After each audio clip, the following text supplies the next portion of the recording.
Just as an index of how badly needed this book was, I logged on to Cricket Archive just this morning to look up Krom Hendricks, and their entry for him describes another player entirely, one of his contemporaries.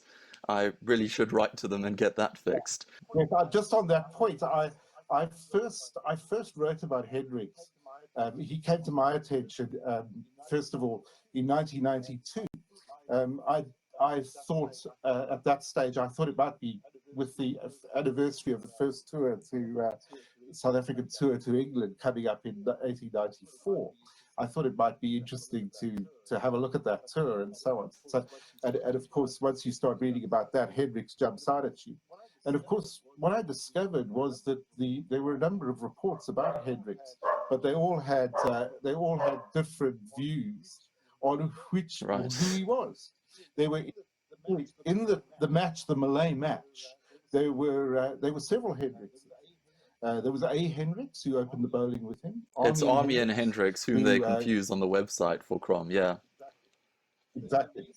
The reason they confuse him is that Army and Hendricks in that Malay match was actually the guy who took the wickets. He took 4 for 50, whereas Krom Hendricks took 1 for 29.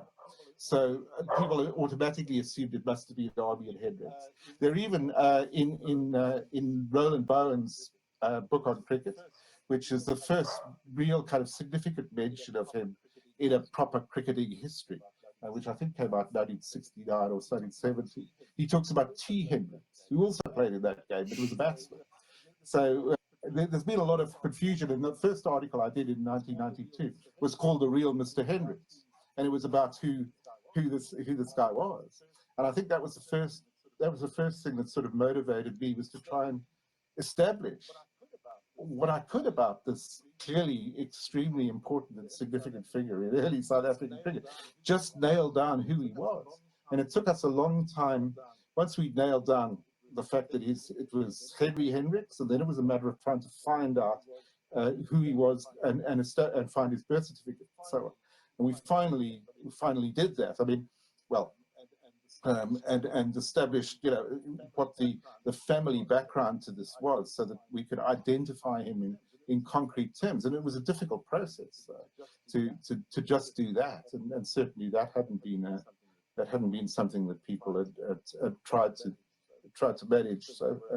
So we were able to at least provide the human side to the cricket, to reflect on the cricket, because the human side, of course, and who he was is so fundamental to the cricket story. They're not, in a lot of cases you can separate those things out, and you can write cricketing biographies which are about the cricket. But in Hendricks's case, it's all about him, really.